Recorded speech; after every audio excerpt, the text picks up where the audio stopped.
இந்த ஒரு வசனத்தை மட்டும் குர்ஆனில் திறந்து படியுங்கள், உங்கள் உள்ளம் அல்லாஹுடைய அன்பால் நிரம்பும் இன்ஷா அல்லாஹ். எந்த வசனம்? குறிப்பெடுத்துக் கொள்ளுங்கள். எல்லோரும் ஒரு பேப்பரை எடுத்து அந்த பெண்ணை வைத்து அதில் எழுதுங்கள் அந்த வசனத்தை. சூரத்து ஜுமர் 53வது வசனம். சூரத்து ஜுமர் 53வது வசனம். நம் மரண நேரத்திலும் இந்த வசனம் நம் கண்ணுக்கு முன்னால் வர வேண்டும். மலக்குல் மௌத் எம்மை அழைக்க வரும்போது, அல்லாஹுவை சந்திக்க செல்லக்கூடிய அந்த நேரத்தில் இந்த வசனம் என் கண்களுக்கு முன்னால் ஓட வேண்டும். குல் யா இபாதியல்லதீன அஸ்ரஃபு அலா அன்ஃபுஸிஹிம் லா தக்னது மிர் ரஹ்மத்தில்லாஹ். சுப்ஹானல்லாஹ்.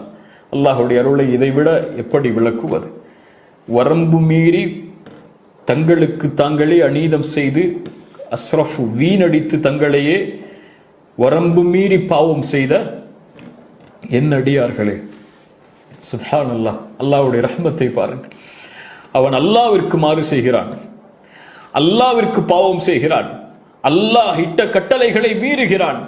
அவனையும் அல்லாஹ் அவனுடைய அருளால் இணைத்து சொல்கிறான், குல் யா இபாதியல்லதீன அஸ்ரஃபு அலா அன்ஃபுஸிஹிம், தங்களுடைய நஃப்ஸுக்கே வரம்பு மீறி பாவம் செய்த என் அடியார்களே கேளுங்கள், லா தக்னது மிர் ரஹ்மத்தில்லாஹ், அல்லாஹ்வுடைய அருளில் ஒருபோதும் நம்பிக்கை இழந்து விடாதீர்கள்.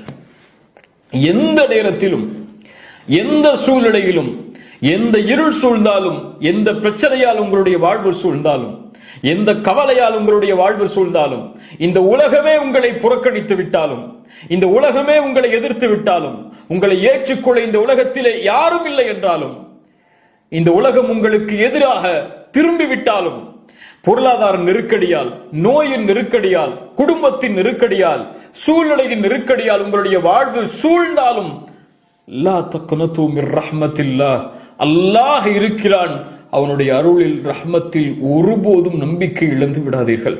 லா தக்னது மிர் ரஹ்மத்தில்லாஹ்.